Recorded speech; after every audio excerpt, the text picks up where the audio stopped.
Hi, everybody. I'm excited to bake with you and to teach you what I've learned the last few years. So welcome to Cynthia's Healthy Baking.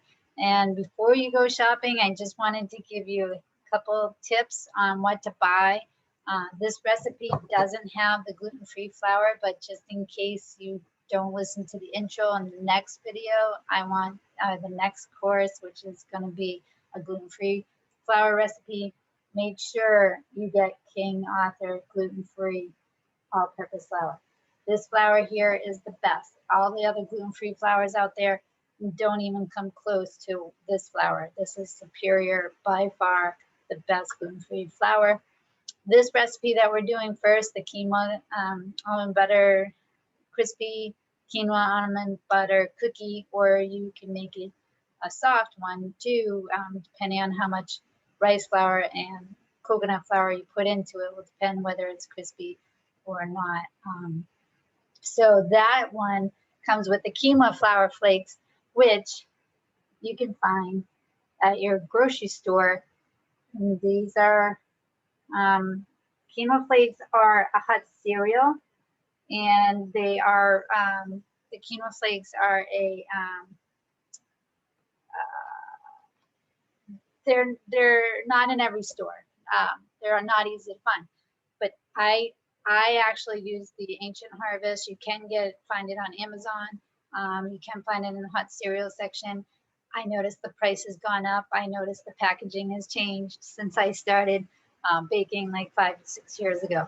So if you're having problems finding it, definitely go online and look for it there. The supermarket may not have it, or if they have it, it's a different brand and not as much. So with those in mind, baking gluten-free is different than baking with gluten. It doesn't hold together. That's why I have the psyllium husk go into the flour, the wet ingredients before the flours go in, to help thicken it and keep it so that it sticks together. Gluten is part of what holds the cookies and the baked goods together.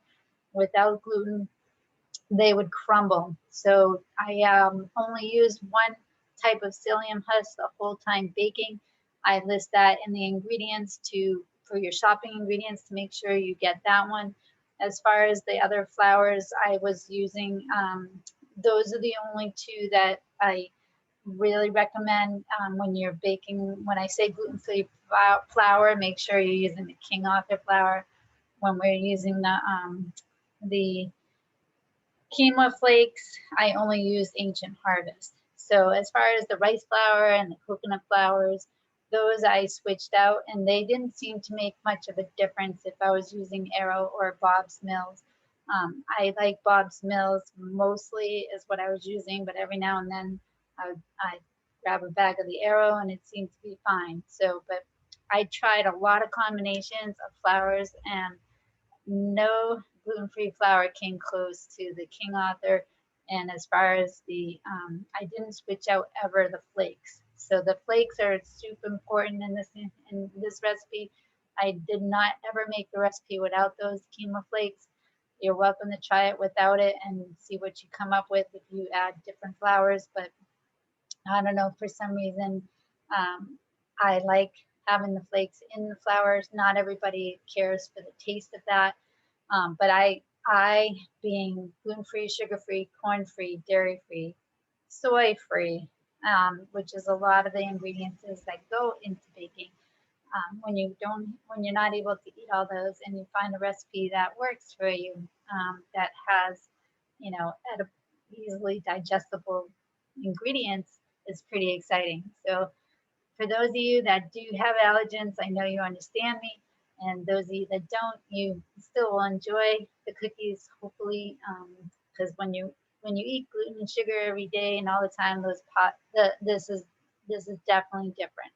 But it is enjoyable for those that don't get to eat pastries every day and can have an easily digestible cookie. So happy shopping. Check out my list of what I definitely recommend for ingredients. I am alcohol free for the vanilla, but you're welcome to buy vanilla with the alcohol in it. And so check out my tips that I learned for under each recipes so that you, before you start, make sure you go and get those ingredients. All right, so that's all I have for now. Thanks again for baking with me. I'm super excited. Bye for now.